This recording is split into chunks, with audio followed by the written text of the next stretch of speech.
Hey, what's up, everybody? This is Agasicles from GearWorks.com and the E2KG Network podcasting channel here on YouTube. Back with another episode of the StreamCave. This is episode number 3. Welcome aboard and hang on for a wild ride tonight. As with me, as always, I have my two cohorts in felony crimes. Miss Darth Mutter, how you doing, Darth? How are you doing? Good, good. And Mr. Super Dopey, how you doing? I am doing really well today, thank you. Excellente. So, we're a little bit janky tonight, a little wobbly. I am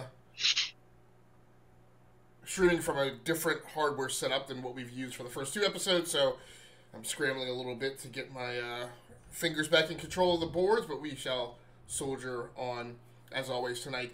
If you haven't joined in to an episode of the Stream Cave before, we are the newest podcast on the E2KG Podcasting Network, here to discuss all things streaming, the hardware, the software, the services, the technology, culture, and all sorts of events, social issues, and sorts of things that go on in the streaming communities, such as they may be. And as always, we will kick tonight off at the top of the hour with a discussion of our best streams of the week.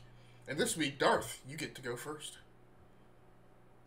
Okay, I think the best stream for me this is on Tuesday night. I started to play Roblox, and I found a couple of really soothing games that I enjoyed, Mining Simulator and Treasure Hunt Simulator. And they were just two really, really good games. So when you're tired and you get off work, it's just really repetitive, digging for treasure and stacking coins and getting merchandise. And so I really enjoyed that, but it brought a bunch of new viewers that I never had brought before. And some weren't the best, but the majority of those viewers were really nice, really helpful. Even one jumped in the stream with me and shared a couple of items for me to make, which was really nice. And they were all really eager to help me learn more. So it's really cool to play a game and have people jump in and want to help out and be to a different gaming community that I had not been a part of before.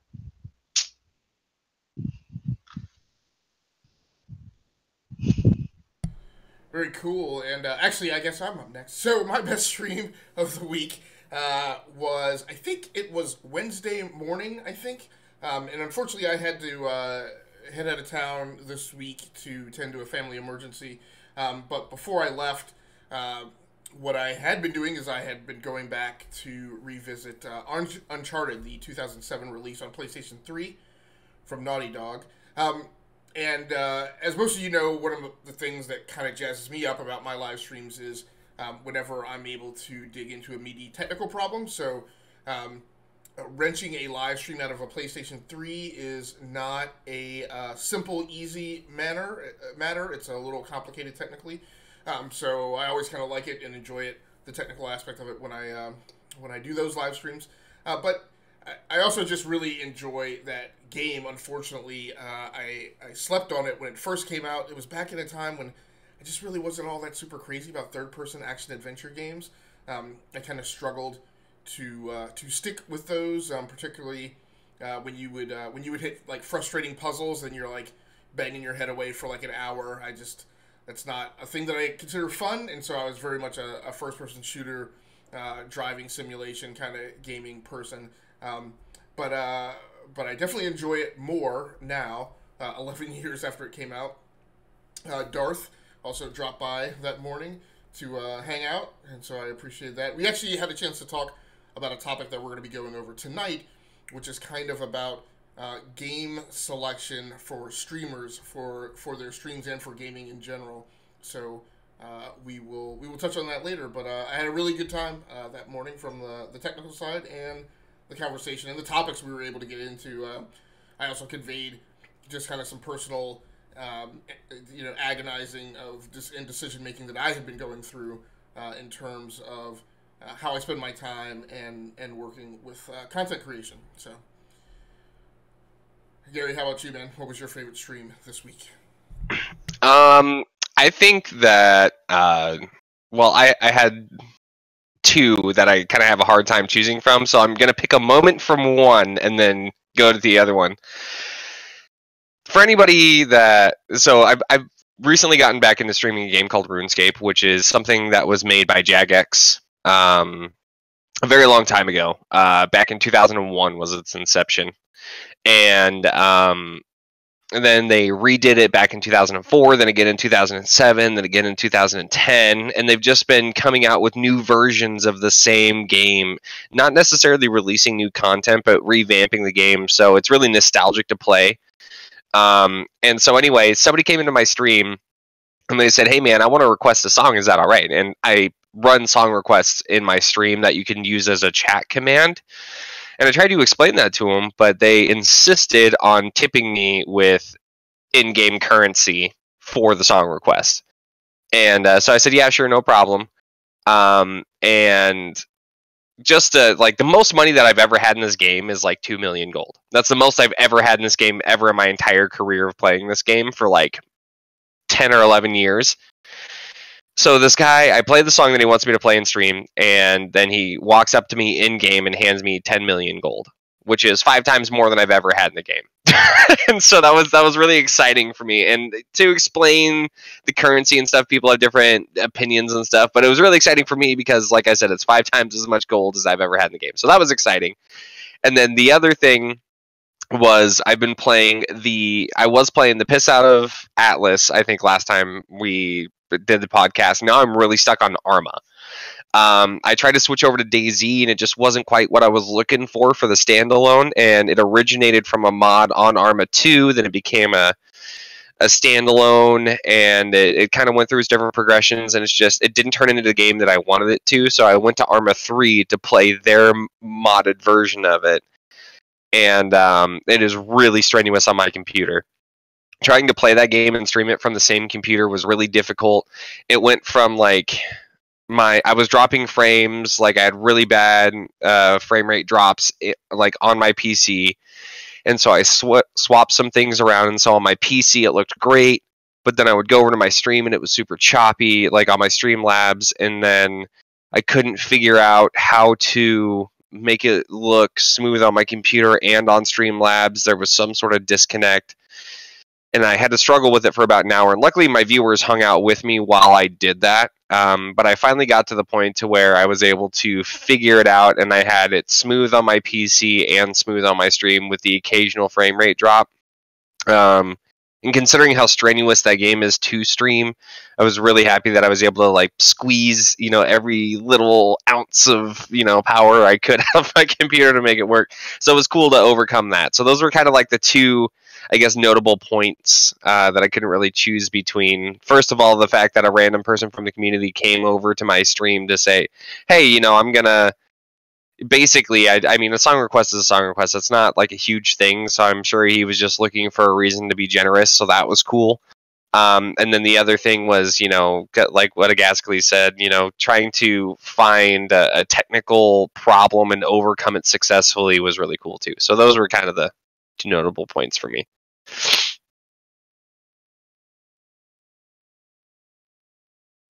Very cool. So let's, without further ado, let's proceed on to our first discussion topic for tonight, which is probably our shorter one of the 3 that we have teed up.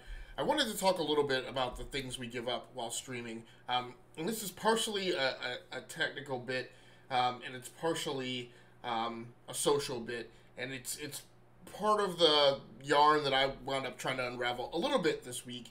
I think we know about some of these technical aspects, but one of the things I struggled with, just in sticking with streaming and trying to allocate that time, right, is, I don't know how you guys are, but for me, the way I view streaming is there's a certain piece of it that's not pure, I guess I want to say, but there are certain capabilities that we give up when we are streaming versus just gaming, off camera.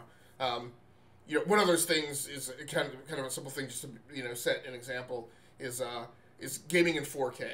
And one of the things I struggled with this week in trying to ascertain or figure out how I wanted to parse out my time for creating content is,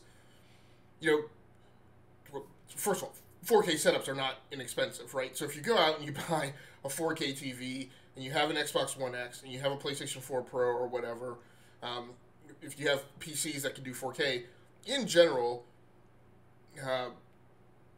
you're not going to wind up gaming at that resolution when you're streaming.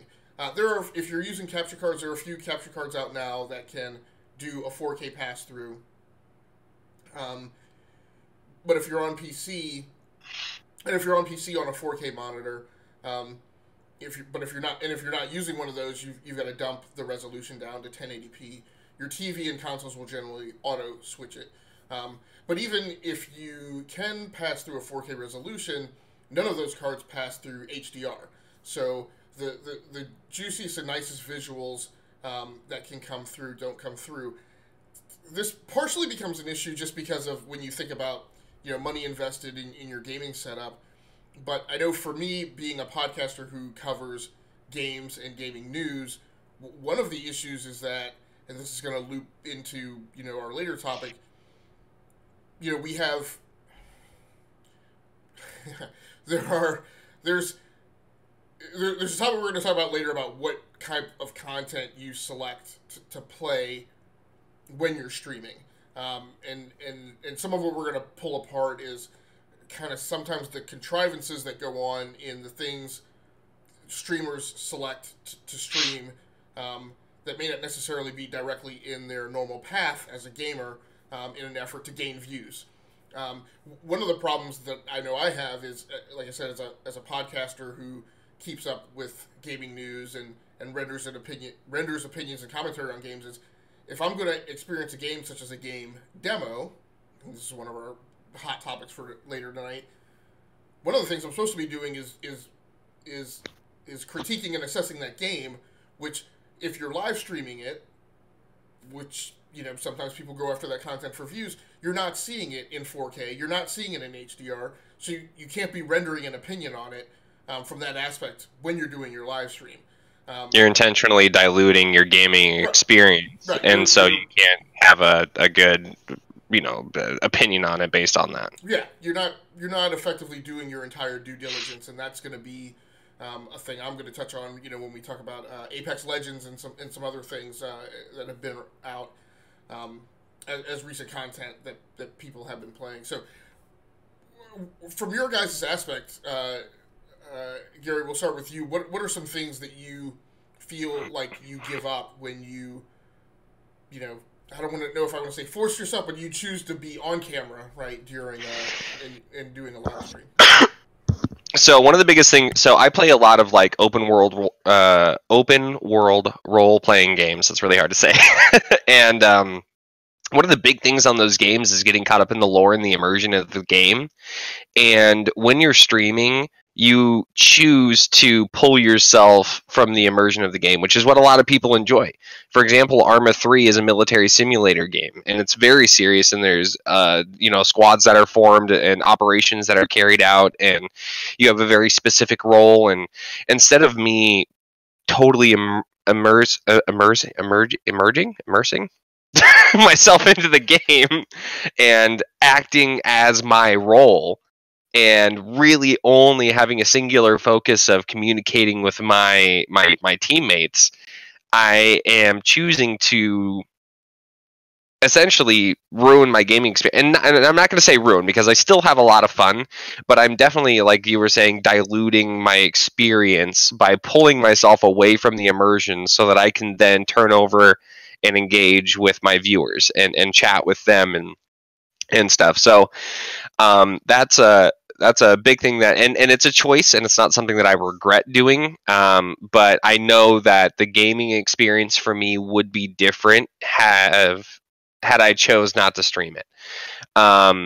Because it is intentionally a very immersive game. And same thing with Atlas. You're a pirate. You're totally worried about getting scurvy, and there's all these things that you have to pay attention to.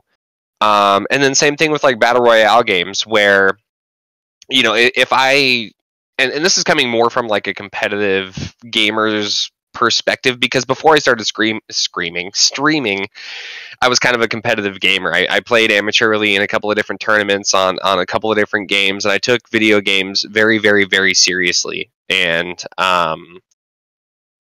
you know, so to stream versus solely focusing on improving my skills or improving my reaction times. I know that there's been more than a couple of times, and I've chosen not to let myself, dwell on it, but it is something that I've realized where I'll be playing, for example, Ring of Elysium. That's a big battle royale game that I like to play, and I'll be playing that.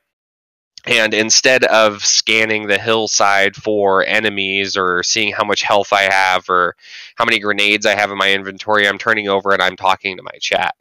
So then I come back and I go to shoot at somebody and I realize that I only have 3 bullets in my magazine. Well, it's because I decided to choose to talk to chat instead of worry about what was going on in the game. And, that happens sometimes. And, it doesn't make me mad that it's a choice that I make for that. But, and then, another thing too is like the music. So my music choice that I personally listen to isn't one that a lot of different people listen to. I'm a very much so like hardcore heavy metal, old school punk, that's what music I personally enjoy. I like headbanging and two-stepping and getting in mosh pits and getting punched in the face, and that's my personal thing.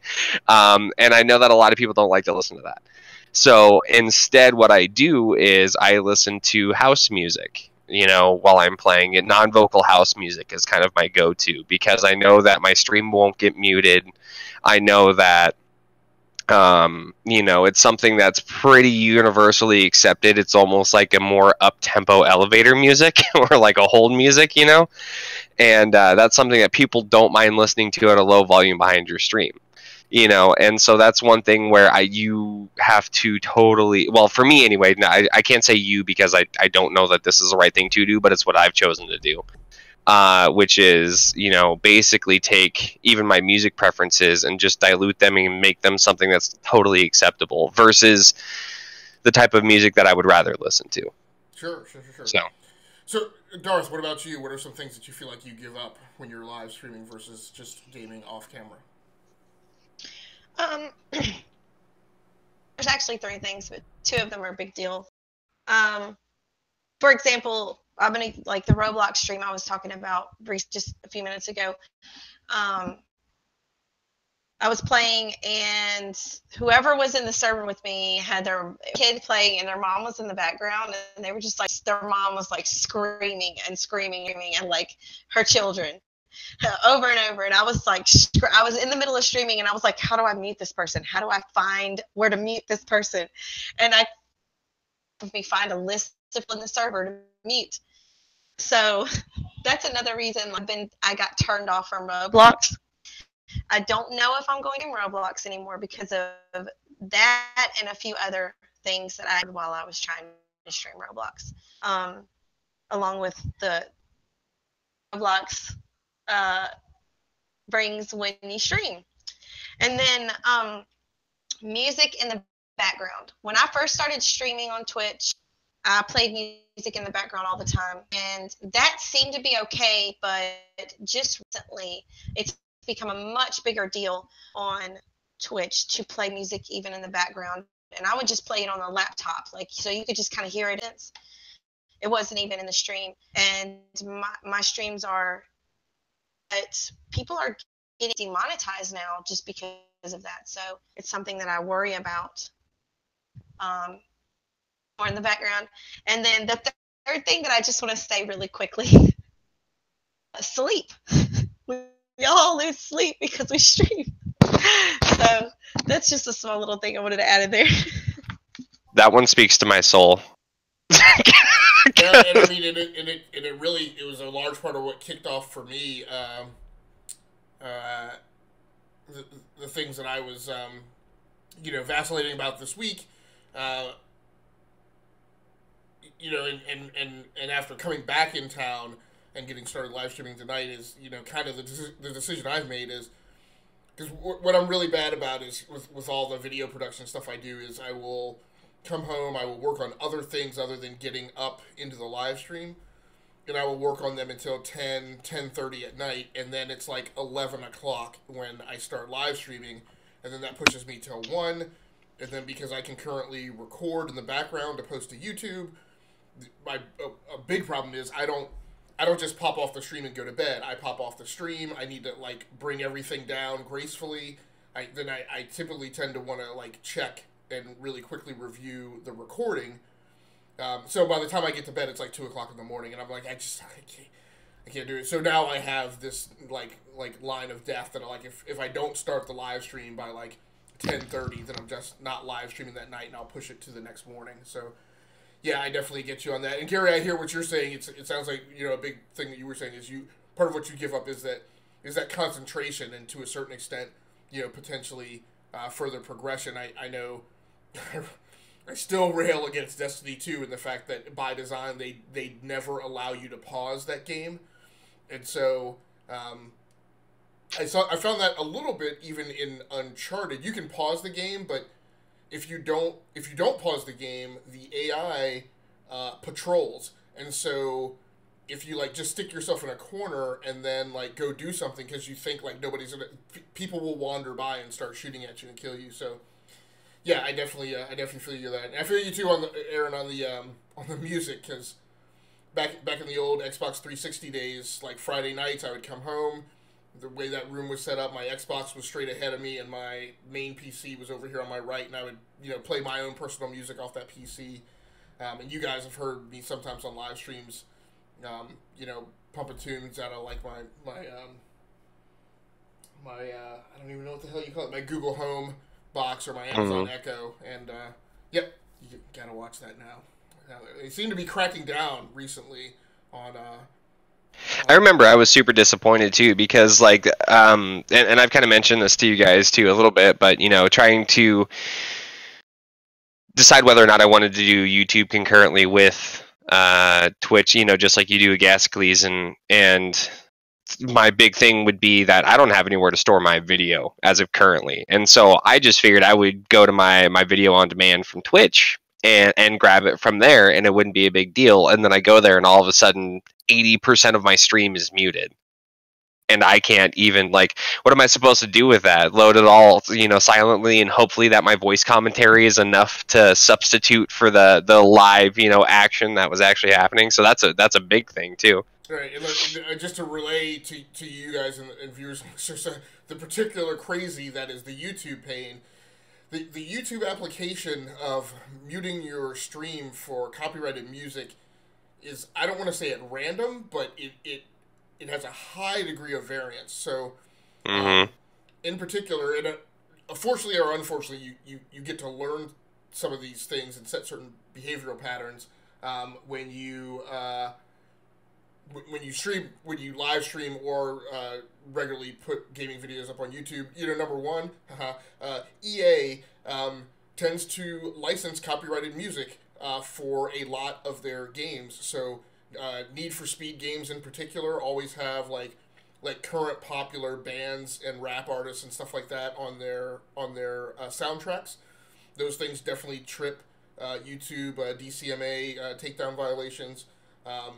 So what's weird is I have one particular video that I could almost find by name in my YouTube archive where because there was copyrighted music played, they muted the whole video. Now, copyrighted music will trigger a few different things, and it's got a bunch of different parameters. This is going a little deeper than I had planned on this, but I think it's good for people to understand. So part of it is based on whether or not the copyright holder, how they want to enforce the copyright. There are many copyright holders, and in most cases, I would almost say, for YouTube, if you are not monetizing your channel, usually you'll just get a little flag that will say copyright includes copyrighted content, and that's it. However, sometimes the holder of a particular song's copyright will choose to enforce that it's not fair use, and will order it muted. Now, what's funny is often, like in an EA game, a song which is like pop, like from the radio, won't be enforced. But for some like backwater fifth tier band who happen to get onto the soundtrack, whoever owns their copyright insists on enforcing it, right? The other thing is lots of times on YouTube, so YouTube has a tool where you can go into your YouTube dashboard and hit a button and say mute any copyrighted content, and it will just mute, if it can, it'll mute just that section of your video. Sometimes that works, sometimes it doesn't. Sometimes it's available, sometimes it's not. So it's just kind of all over the place, and over time, what you just have to learn to do is, like, for me, like when I go into an EA game and I play a racing game, I just learn to like eliminate, like I go into the audio settings of the game and just eliminate the music track, set that volume to 0. So it's an interesting conundrum, to say the least. There's a lot to think about during content creation, even like production. Like, okay, what songs can I not have? And you're worried, and isn't, I mean, and I'm not going to say it's stupid, because I understand people want to make their money, and for people to listen to the song, like I get that part. Don't steal from music creators and all that. I'm not mad about that part, but what is frustrating is how much, as a result, how much extra work we have to put in as content creators to do that, and more importantly, the inconsistency. Where if it were just a consistent thing and we could form, I mean, God forbid, a habit or some sort of schedule to take care of this stuff, then it would be so much easier. And with Twitch, I have no idea what their algorithms are or anything. I just know that I go in there and I see a red bar on my video on demand, and that means that I'm muted. Why? I don't know. So that's the frustrating part. Or a checklist. And I know one of the things I read about, I talk about, like we said, we're talking about, gaming off stream and just kind of gaming, for your own fun versus gaming while you're on stream. One of the things I'm bad about is I will go into Forza and I will, like, turn the music radio stations back up when I'm off stream because I want to hear the music, and then we'll forget right when I start streaming, and if on a bad day I just forget the whole time, and then the thing could potentially get muted. So so you had a Kickstarter, I'll call it, because I don't know exactly how much of this specific article you want to talk about, but you had a post that you caught over on 137pm.com about content diversification for streamers that you wanted to talk about. So why don't you go ahead and get us into that? Yeah, and I kind of use that one just to... I'm not so much worried about the content creator in and of themselves, but the thought process that it starts to convey is really what I was more interested in. And I'll even go to the point of not even mentioning the content creator, just to create anonymity and to keep things focused on purely streaming and not individual content creators. So, well, I guess it's kind of hard to talk about it the way that I want to without telling it. So I'll just say it real quick. Her name is Pokimane. She is arguably the largest female streamer on the planet. Or one of them, if not the largest. And first of all, props to her for coming through a thing and a setting that is predominantly male based. Just like we talked about last episode with Darth, and talking about how being a woman in the streaming and the gaming industry, about how difficult that can be, and how she's been able to face that without sexualizing herself, and to be successful in that. Props for that. That's my big thing for that. And that's the only reason why it's relevant to, it could be anybody. It doesn't have to be Pokimane. But the fact that a woman was able to come into the streaming scene, not sexualize herself, and find as much success as she's found, that's amazing. And so props for that. And it's exciting for other female streamers that don't sexualize themselves to try to find success and to have somewhat of a roadmap, for that is exciting. So cool for that. But really what I wanted to look at was... the first couple of sentences talking about, and I'll just quote this part: as the race to capitalize on gaming culture escalates, gaming's biggest personalities have separated themselves from the pack. And just that first sentence is really what hooked me immediately. And I know that's what they're supposed to do with writing, but that's what I want to focus on is, to capitalize on the gaming culture and what exactly that means. And I kind of want to open that up for debate with you guys and see what your takes are on it. And, but, for, the gaming culture, it used to be, and, this is something that, you see in old movies all the time where like being a nerd was frowned upon. And, being a gaming nerd, it was like on Grandma's Boy. The kid that played video games all day was this skinny, pale kid that wore a leather trench coat that nobody wanted to talk to, and they showed, people that played video games incessantly as these weird, antisocial, people that couldn't interact in any sort of normal day-to-day basis, to where today it's evolved into something completely different where everybody wants to play video games with each other. Everybody wants to be a content creator. Being a nerd is no longer a taboo thing or something that's made fun of. People are actually using it to catapult themselves to the top of various social status. And as are these large content creators are doing. And so how that's sort of changing into, and not only that, but it's a totally untapped market. People talk about how saturated Twitch is, and Twitch is, I agree, super saturated. Something like 2.5 million content creators going live daily is ridiculous. And that's just on Twitch. I don't know the numbers for the rest of them because I'm a Twitch streamer. I tend to pay a little bit more attention to that versus as a whole, and I should probably look at the whole picture more often. But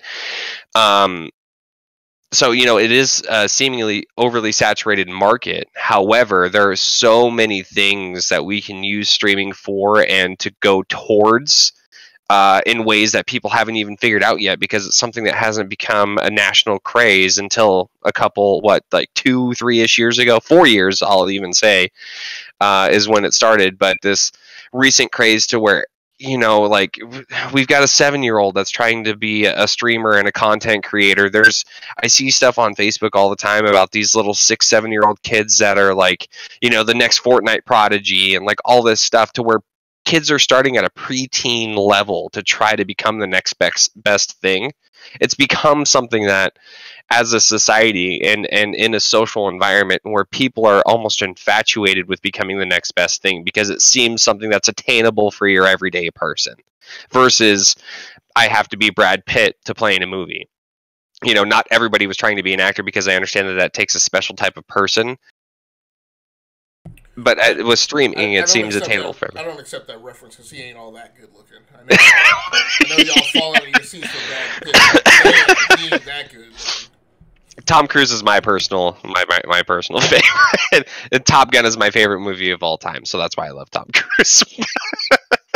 but that's something that streaming almost makes that level of stardom and being famous and walking the red carpet and doing all the stuff that takes people years and years of practice and determination, and a couple of instances where there's luck involved, to where you can be totally prepared and be refine your skills every single day, but unless somebody who matters notices you, it doesn't matter. Almost like if you're talking about trying to make it big, if you're trying to enter that stardom that streaming makes attainable to your everyday person. And so I'd feel like that's kind of a big topic to speak on is there's a lot of PR people who are starting to get into this industry now. It's showing up on Twitter where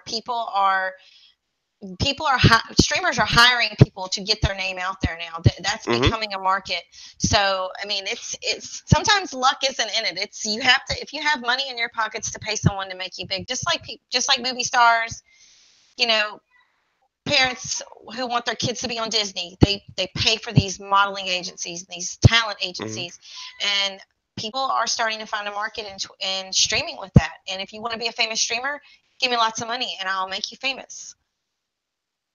Yeah, that's true, and that kind of goes back to the networking thing and the various products that we make ourselves subject to as streamers who want to be big. Like I think Agasicles mentioned that a lot, our previous episode, and that kind of goes back into that where streamers that want to be famous, we're subjecting ourselves to all these different markets and trying to trust people to advertise for us and stuff.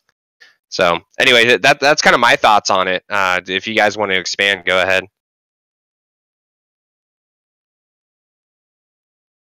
Yeah, go ahead. Go ahead, Darth. I'll give it over to you first.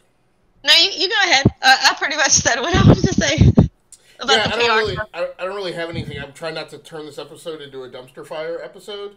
So, so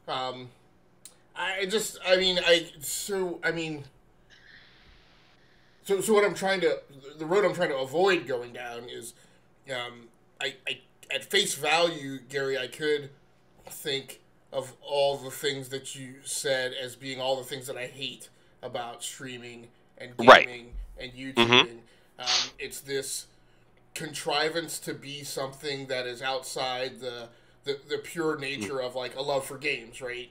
It's an effort to skew a perspective. I mean, we're going to talk a little bit, I think, about a PR and a marketing conversation that Erin and I had earlier in the week, and I was thinking about like putting some of these arguments together and trying to sort through my own rationale for it. You know, one of the things that occurred to me is, marketing in general, and I'm probably going to get a lot of flame spray for this. Marketing in general, the whole point of marketing, the reason they exist predominantly, is to create a perspective that is askew from the truth, right? If products spoke for themselves, then there would never be any need. And if products spoke for themselves and all companies inherently made good products, there would never be a need for marketing, right? Yeah. Like a product would simply be what it is, right? A 5/8 inch wrench would be applied to a 5/8 inch nut, and that's what you would, right? There's no need to market that, right? So, but that's not always the case, right? We talk a lot about Apple and the reality distortion bubble, and so, I mean, so the very presence and nature of that, in effect, presents at least the notion of something being presented as something that it's not, and that's problematic. So, but like I said, I'm not gonna go entirely down that road because we won't touch. Well, here let's put a little bit of a twist on it then, on something that might be more easily spoken about and maybe a little less controversial, is the ability to, and we talk about this a little bit in our group, Next Level Streamers, but this is something that I think more people need to work a little bit more towards. And that is, and I think we actually spoke on this. I think Erin put something about how if you're a multi-platform streamer or a variety streamer, that you're denying yourself the ability to make it big or whatever, and you just haven't found your audience.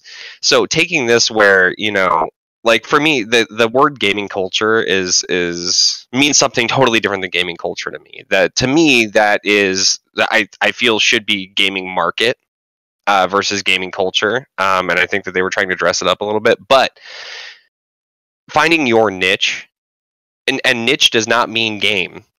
Your niche could be being a variety streamer, as far as I'm concerned. If I play a plethora of games that people enjoy that are under a similar genre, that's my niche. I don't have to play Fortnite 50 hours a week, So that kind of, to me, is okay, different niches. But that's another topic. Right. So this is the place I was trying not to go. Erin, next time I guess I'll have to wave some flares actually on the camera to get Gary to wave off. But yeah, so this is in fact this was the Twitter post that Erin saw that she actually turned me on to when we talked in my live stream Wednesday morning, and when I went and read the guy's post, I can't remember the guy's name. It's Will J. I can't remember Will J. Powers or something like that. So fortunately, and I went to the tweet ready to flame spray. Fortunately, I read it, and I could see that it was very specific and intentional in its vector. That he was specifically talking to, if you're a streamer and I get it because I see them, and I've been that person in some other domains. These are the streamers who are constantly peppering PR with emails and tweets, and catching them at TwitchCon or other shows and saying, "Hey, I'd like to work with you. Let me be in your game's beta. Let me live stream your new game. Let me why don't you sponsor my channel and I'll promote your game," that kind of stuff. And I get it.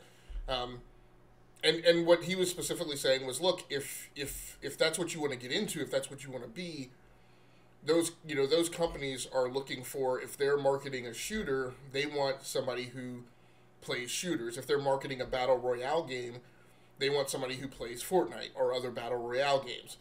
Mm-hmm. And so, given that premise, I mean, I acknowledged, I wrote a comment along with the other 500 something people that wrote comments on that post that day.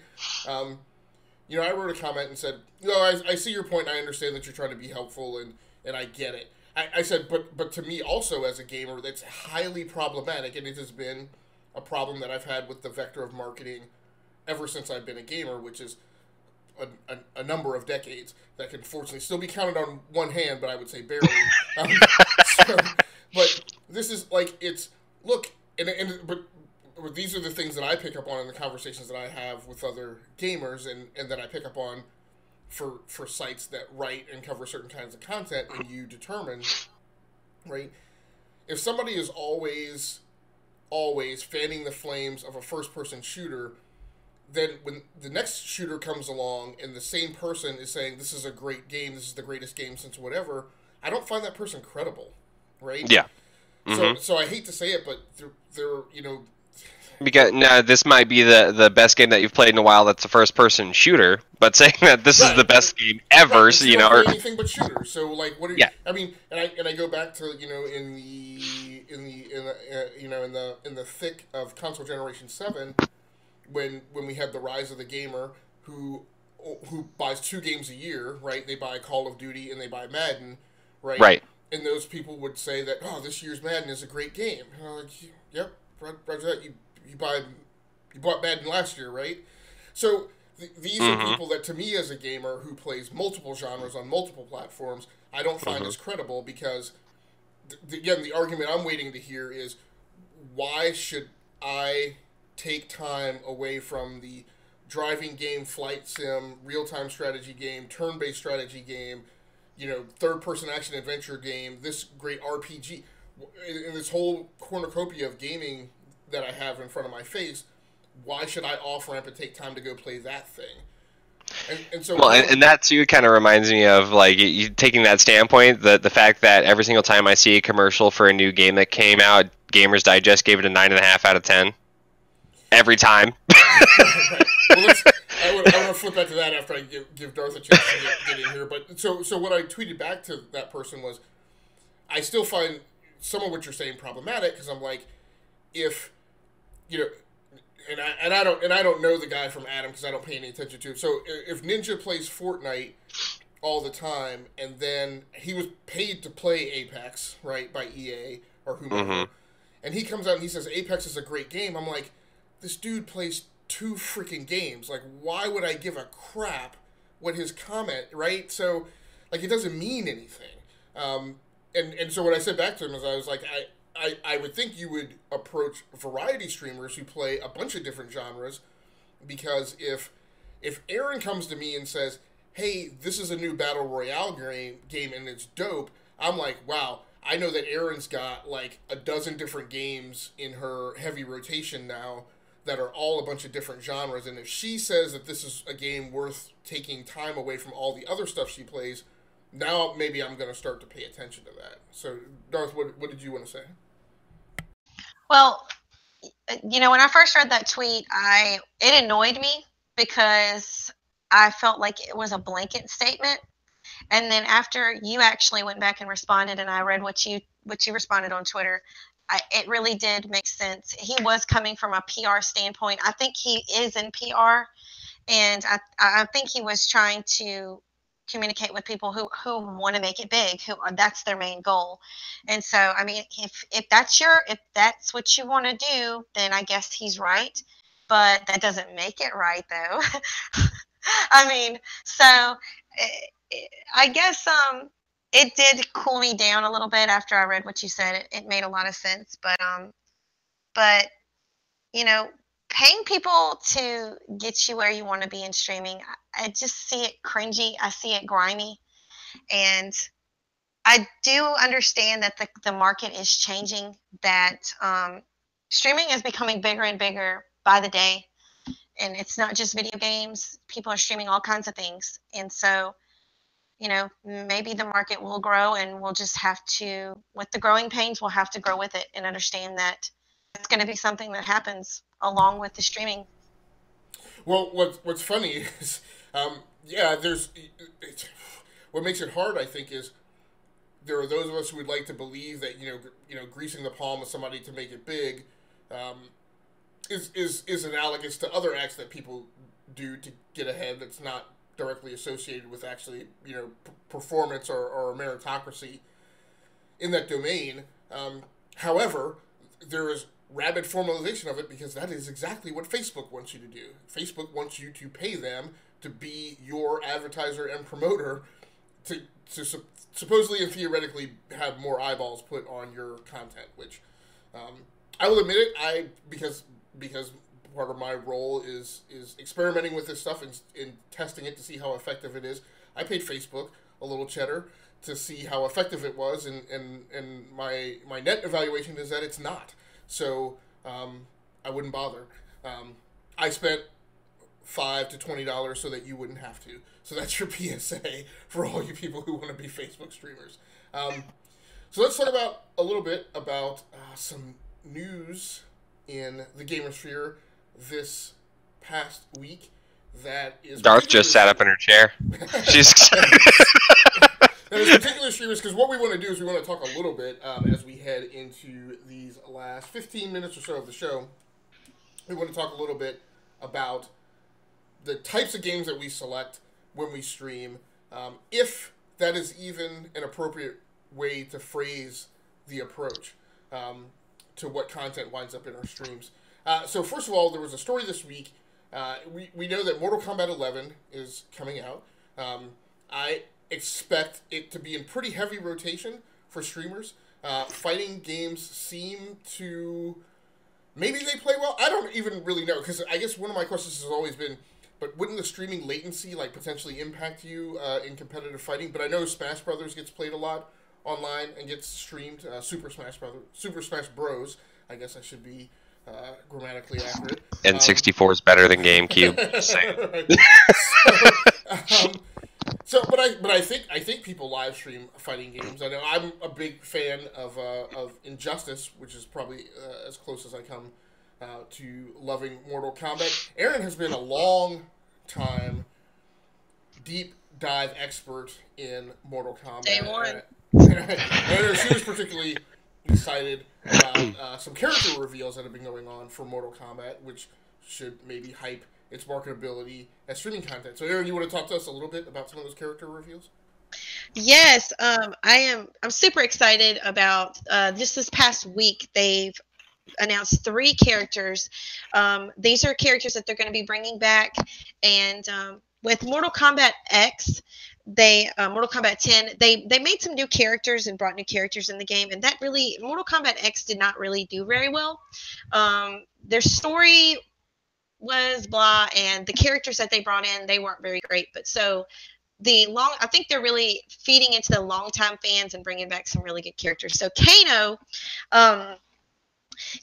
is one of the very original characters from Mortal Kombat in 1992. Just a little small backstory. Kano is a member of the Black Dragon, and he is Sonya Blade and Jax's nemesis.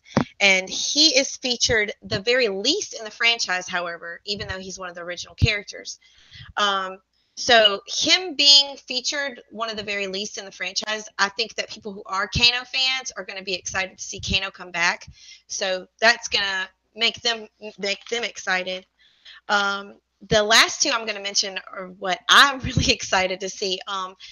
Cabal was mentioned, and when they did the big live stream release of Mortal Kombat, they did not mention Cabal, but they did flash him very quickly on the screen. And longtime Mortal Kombat fans, we all saw it. We saw it, and we went back and we were like, "Did you see that? Did you see Cabal run across the screen?" And it was him. So props to the Mortal Kombat fans out there that saw that. So Cabal was introduced in Mortal Kombat 3, and he was also a member of the Black Dragon with Kano, but he actually traded sides to be a good guy with Sonya Blades and Jax's Special Forces. And he was in MKX as an NPC, though. So I'm really excited to see him in 11, and I know everybody Cabal fans are excited because when you saw him in Mortal Kombat X, I was super excited to see him, and I thought we were going to play as him, but he was just NPC, so it was kind of a letdown. And then the most recent character that was announced that made me really excited is Jade. Jade is the green, you have Katana who's blue, Melina who's purple, and Jade is the green girl. And she was debuted in 1993 in Mortal Kombat 2, and she was actually an unplayable character in Mortal Kombat 2, but in Mortal Kombat 3 Ultimate, she became a playable character. And she was an assassin for Shao Kahn. But when she befriended Katana, she became a confidant of Katana, and she became a patriot of Adina, which is Sindel and Katana's home planet, which Shao Kahn had enslaved. So she turned into a good person as well. The movies don't really play into that same role. This is just strictly video games I'm talking about. But she's regarded as one of the best characters as far as gameplay in all of the Mortal Kombat games. She has wonderful moves, and she's a super great character to play with. So many fans are super excited. The fact that Jade is coming back, everybody's kind of thinking that Melina's gonna get announced. And my thought with Mortal Kombat coming back and being like, you're really excited about the new characters that are coming out that were from the old series coming into the new game. To me, like, especially with Kingdom Hearts 3 coming out, I feel like some game producers, like, yes, they're trying to continue their games and the lore with it, but also bringing back nostalgic games that we played when we were younger, trying to bring that nostalgia back into the more recent gaming scene is really exciting for us older gamers. And as far as streaming goes, the story mode in this one is going to be really amazing. They are going to be bringing the characters are actually going to be going back in time, and they're going to be meeting up with their older selves. So like Cabal, who used to be a member of the Black Dragon, who's now a good guy, Jade, who was a bad guy, and now she's a good guy. They're going to be going back and meeting their older selves. So that's going to be some really great conflict to see in the story mode. So that's going to be fun to stream as well. And then they're going to have so many new skins that you can choose from. Players are going to be able to customize their characters to their specifications. So that's going to be really fun to see on stream as well. All right, very cool. Yeah, I was thinking I had at some point when the yelling and screaming was going on, I had a thing that I was going to say, and then it caused me to lose it. So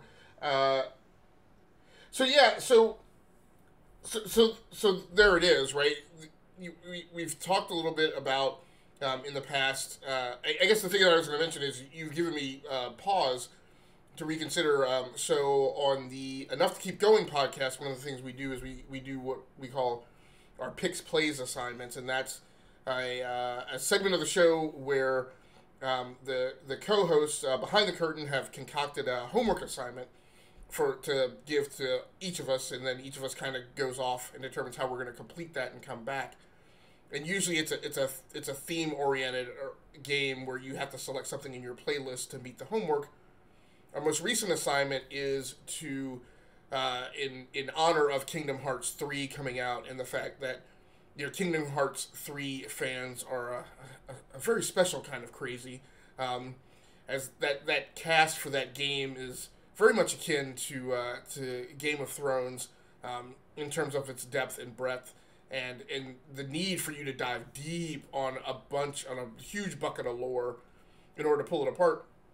And so one of the things we're doing for our Picks Plays assignment, this current 2-week period is it's go out and go play a game that has an equally large cast, or a game that has a depth of lore that kind of exceeds the norm.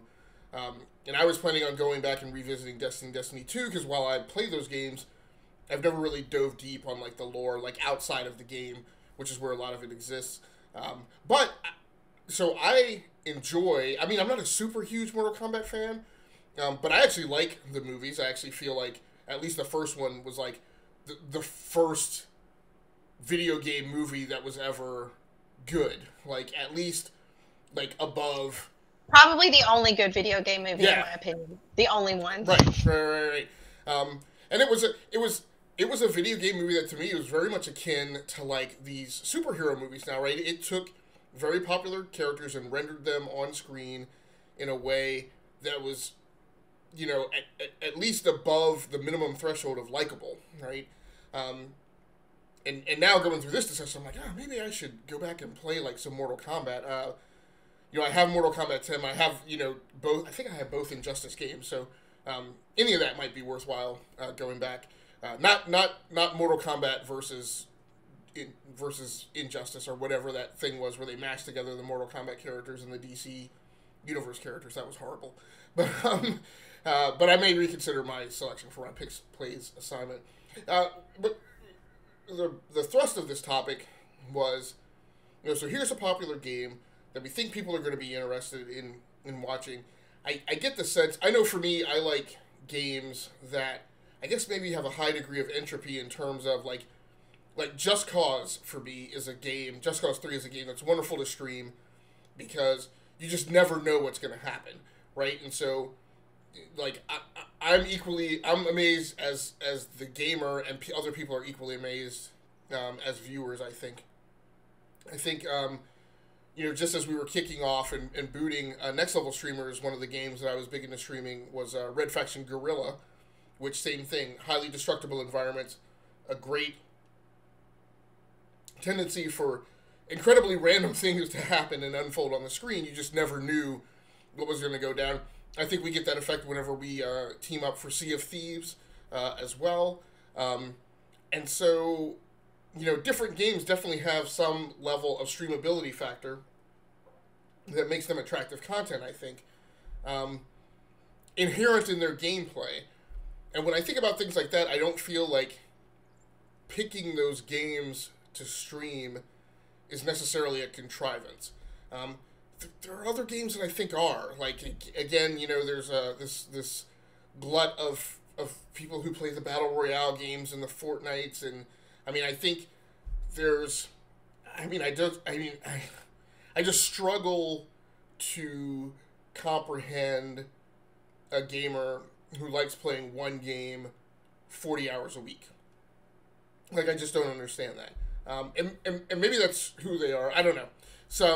At any rate, my point is I want to talk a little bit through what you guys think are highly streamable games, or what games do you guys like to select for your streams, and maybe even, and Darth, I'll start with you.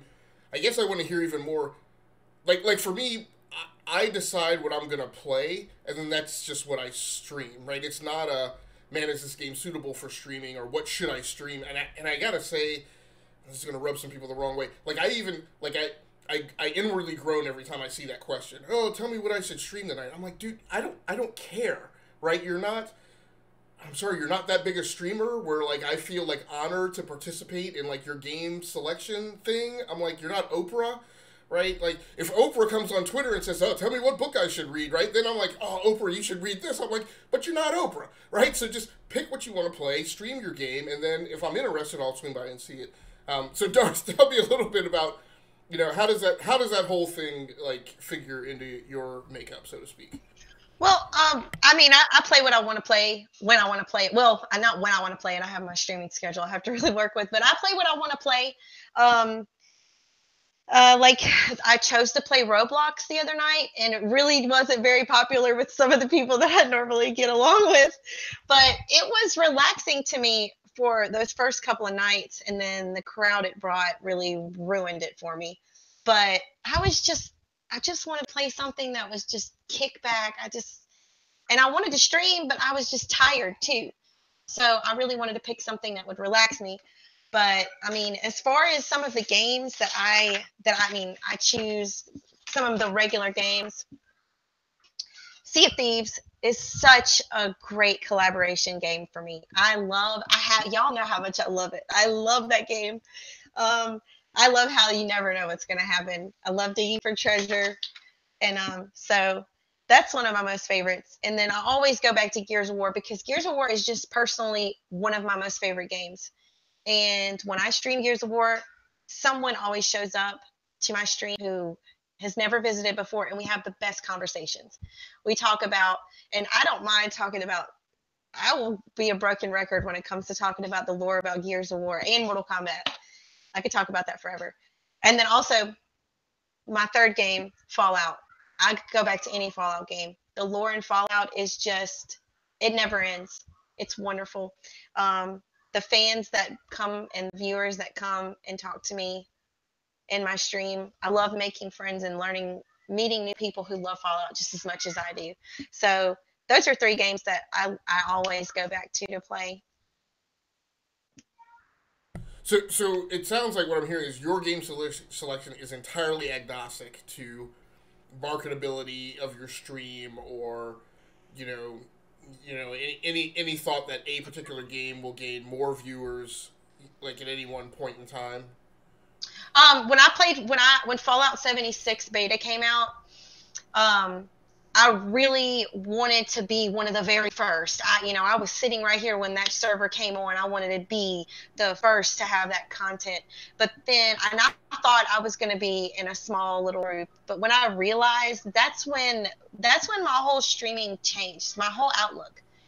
When I realized that no one showed up, like my regulars and my friends, and I didn't have that. I thought I was going to have 100 people show up to watch me stream Fallout 76 beta.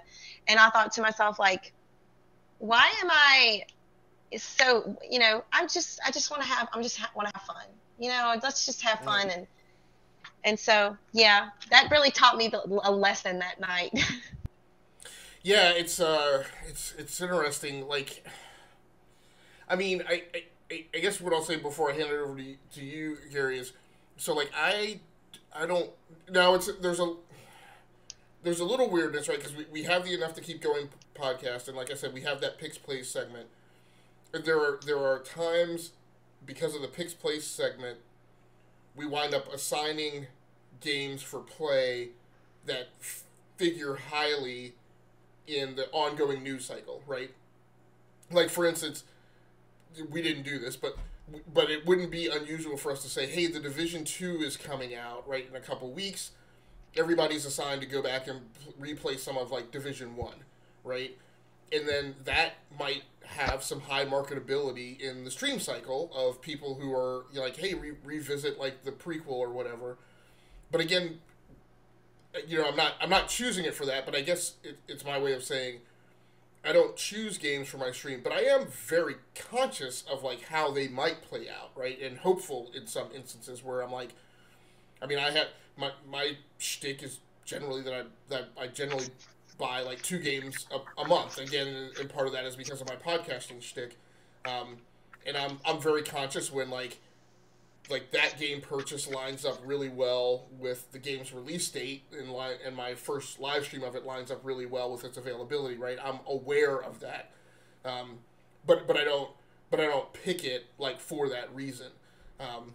So I don't know, Gary, talk to me a little bit about how it figures into your content makeup. So, I think this kind of goes back, and Darth touched on it too, and, as streamers and content creators, there's a lot of time and back-end stuff that's involved, and some of it does have to do with how much sleep I'm going to lose, or how much energy I have as a result of losing sleep the night before. My main example is, so, I spoke about it previously about RuneScape, and how, it's a lot of people don't know about it that weren't in it beforehand, and they've recently released RuneScape Mobile, which has made it a little bit more popular again. But when I don't have the energy level to play a highly competitive game, because like and you know, I'm definitely more casual of a gamer now than I used to be, but there's something about that competitive gamer in me that comes out every single time I play a highly competitive game. I want to better myself, and I enjoy getting better at games. But RuneScape is one of those games where, you know, I could micromax, and there's these things in the game called game ticks that every single, so the game happens in sections. So it's 0.6 of a second, and everything happens in those 6 of a second chunk for the game.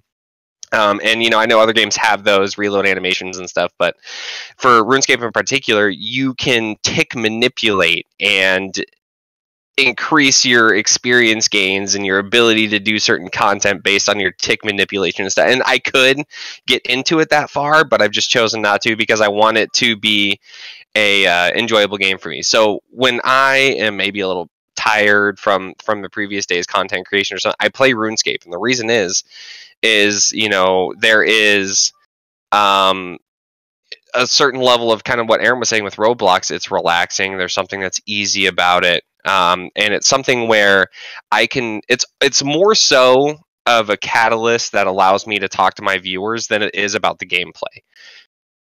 When I want to interact with my viewers on a more personal level, I can play the game and have it on my screen, but it allows the mental strain or my mental capacity to be focused on interacting with my viewers. And that's something that is really important to me, because I have a handful of people that come in to talk to me and not necessarily worry about the gameplay. And so I play RuneScape so that I can focus on my viewers, is kind of my mentality when I do that. So that's one of the big games that I play maybe when I'm more tired or whatever, so that I can still devote that time to interacting with the people in my chat. The second big game, you know, and I had a really hard time thinking about, because I do really just play what I want to play and let people hang out with me while I'm playing it. League of Legends is one where if I want to show people more of a competitive gameplay, because I've been playing League of Legends for 8.5, 9 years, and not at a super high tier of play, but playing something for that long, you develop skills that are impressive to people. And that's not something I'm not tooting my own horn with that. You play something long enough, you get good at it. And that, I think, goes for most people. And so if people want to see something of mine that's maybe a little bit more competitive, that, you know, is more, and it's hard, because that really, when we're talking about streamability and you know, games that we play for streaming, that does minimize my market. Because unless you play League of Legends or you're aware of it, you have no idea what's going on my screen. Absolutely none. RuneScape, I have the time and the ability to explain it to you in real time, because it happens so slowly. But with League of Legends, if you don't know what's going on, I don't have the time to explain it to you, because there's a million tiny little things, because I've been playing it so long and I play competitively, these little macro things that I cannot explain to you in real time. But if people, and there are people that, you know, like Agasicles, that watch games for, you know, technical aspects, for people that enjoy, you know, things behind the game, their producers and how the game was made and things like that. And then you have people that watch streamers for their personality, and then people that watch streams kind of like for gameplay. And I know those aren't the only reasons people watch streams, but those are kind of like the big three, in my opinion. And so people like watching competitive gameplay. They like watching people that are better than they are. You know, it's like, you know, people watch YouTube videos to figure out how to get better, and they watch tips and tricks videos and stuff. They're all over the internet. And so people watch streamers that are better at a game than they are in hopes that they can see something to improve their own gameplay. And so I kind of use League of Legends for that. But again, it does minimize my market. But for people that do watch League of Legends, I can have really in-depth conversations with them about strategy and things like that. And then the last game for me isn't necessarily a game so much as it is a genre, where it's open world games. Whether, and RuneScape is one of those, but I play it for a different reason. Whether it's, and it's almost like my flavor of the week, you know, whether it's Atlas, Arma, for a while I was doing World of Warcraft. You know, I really enjoy open world games, whether it's a survival, whether it's a strategy, whatever it is. And every single one of those games has a really loyal following, whether it kind of like people that are huge, like Erin with Mortal Kombat. She's a diehard Mortal Kombat fan, and like you said, or like Gears of War, you said that people that are Gears of War's fans will come in and have conversations with you about Gears of War, and that makes it really exciting for you. And but with those open world survival games, for me, you're always on your toes because somebody can always kill you, or they can take away, like, I can work towards a goal for an hour and a half and somebody can come take it away from me in an instant. Kind of like on Sea of Thieves, when people are doing raids and we just come in and swoop up their key and they've been working on that raid for 45 minutes to an hour and we just take all their hard work away from them and steal all the loot, and it feels really good for us, but that adds a certain level of stress, and not, there's good stress and bad stress, and I think it adds good stress, and that kind of goes back to anything can happen, and it surprises you just as much as it surprises your viewers. It adds a sense of like genuine interaction and stuff. So those are kind of the three for me, and I have a really bad habit of going on and on about stuff, but it's RuneScape and League of Legends are too big for me, and then whatever my flavor of the week is for the third one. And it really boils down to what kind of mood I'm in for that day. There sometimes, like, because I do want to stick to my streaming schedule, I'll pull up my streaming software and then I'll sit there for a couple of minutes and think about what I want to play for that day. Because I know that I want to go live and I know that I want to stream because I have a streaming schedule and I try to stay consistent for my viewer base and all that.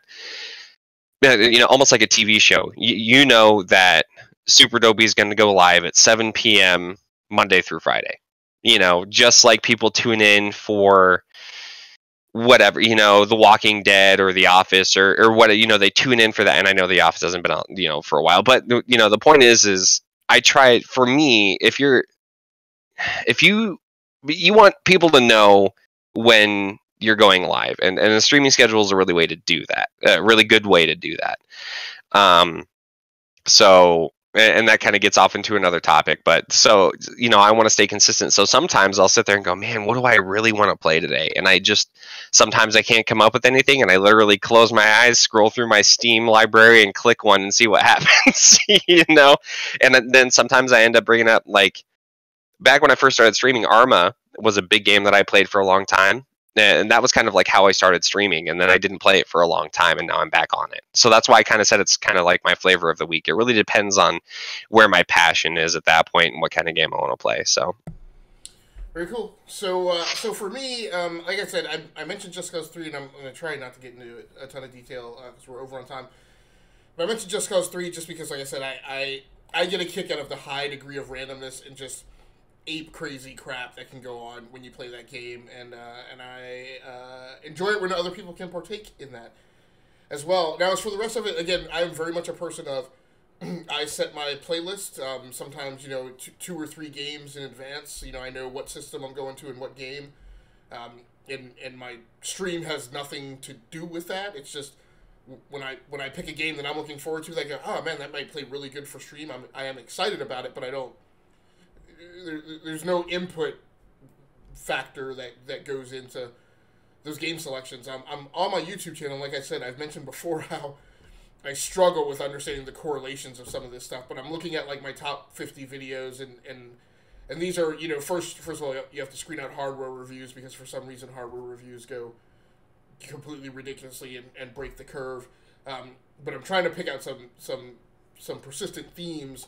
And what seems to be popular on my YouTube channel, real-time strategy games seem to be big. My Rise of Nations videos seem to have garnered a particular amount of interest. So I guess that would be I do get excited. Like my next game in my rotation is going to be World in Conflict, which is from the developers of my favorite RTS ever. So I am looking excited to playing that and seeing how that does well on streams. Racing simulate. I mean, anything that is me in a vehicle seems to come off well. I don't know why. And again, if I were smart, right? If I wanted views, right, I would just play racing games, flight sims, and space sims, and that would be what was on lock for me. Because thematically, those are some of my most popular videos on my YouTube channel. Need for Speed, Assetto Corsa, Dark Star 1 for some reason. Like, again, I'm like, I don't know why people are watching me play that game. Air Missions Hind, which is a big flight sim. RMX on the Switch. All the dirt racing games that I play. And various iterations of Grid. So, again, those are games that I happen to enjoy playing, but they seem to attract some degree of attention in my streams or at least the archive versions of them. I don't have anything else for tonight, guys. Anything else that you want to go over and talk about? One thing that I think is consistent through the three of us, and I just kind of noticed this. I wanted to wait for you to see what yours kind of were. To make sure, I kind of thought this way because we all know each other really well and we have really similar personalities. But the one thing that I think really engaged, and again, I know that none of us are really big on like being the next Shroud or anything, like being the next big thing, like it would be cool. But I know that we aren't banking on it, to see that people value our opinion and the things that we have to say is always cool. I don't know what you're talking about, Dopey. I got a wig and a pair of sunglasses right behind me. But it's and this is something that I think is true. Talking about the streamability of games and stuff, right? Darth just put on cat ears. Man, I totally had a thought. You guys are making me lose it. Is that the unpredictability, right? That provides a certain level of streamability. And then you also have on the flip side of that, how much does the streamer really enjoy the game that they're playing? Am I playing Fortnite solely because I think it's going to give me views? And my interaction with Fortnite, because I personally not a fan. I don't. People that do it, that enjoy it, great. That's fantastic for them. But I can't stand it. And people tell me I don't like it because I can't build and whatever.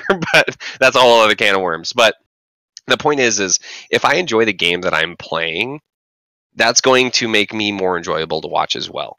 And the people that play games solely for views, you can tell. They don't have a whole bunch of investment in it. And for me, that's way less enjoyable.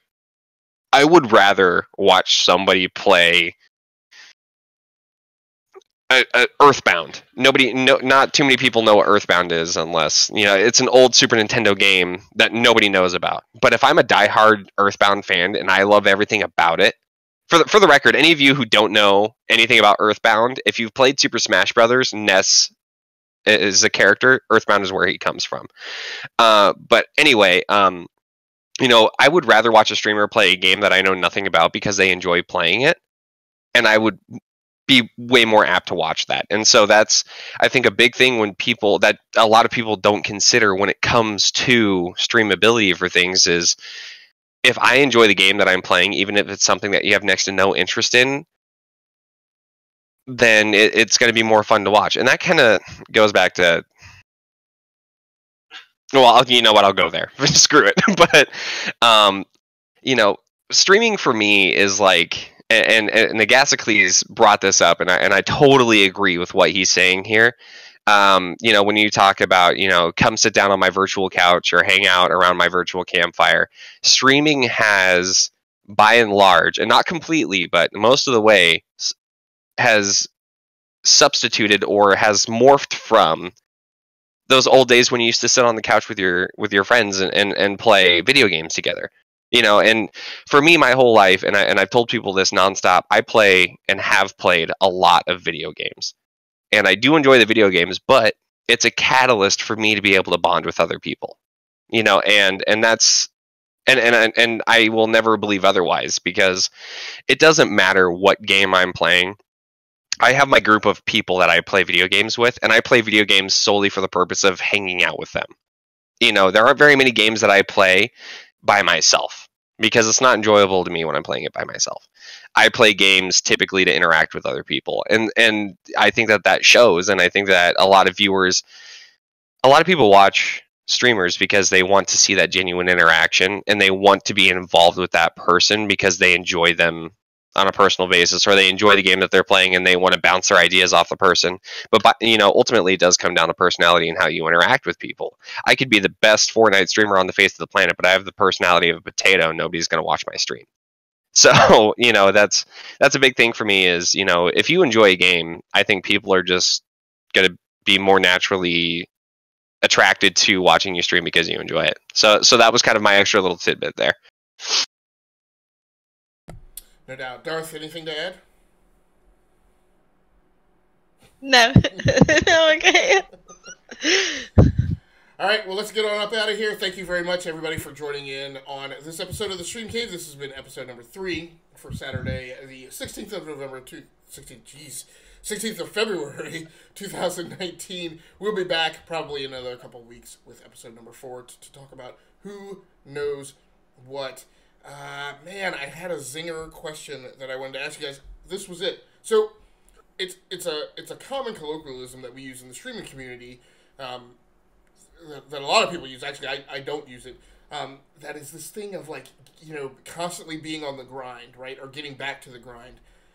And one of the things that kind of sticks in my craw is should it be a grind? If it were natural, if it were organic, would it feel like work? I don't know. So I feel like that says something that's worthy of us pulling apart. So maybe we will try and do that next episode. For everyone else, until next time, happy hunting. Take care of yourself. Stay safe out there. Play the games that you like and stream the games that you love. On behalf of the E2KG Network and my co-hosts, Gary and Erin, that's going to do it for us for tonight. We are out. Bye, guys.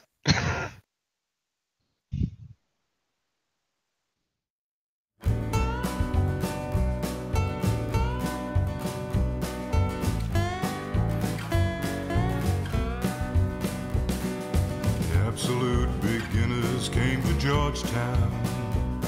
They were wearing Harris tweed and pork pie hats.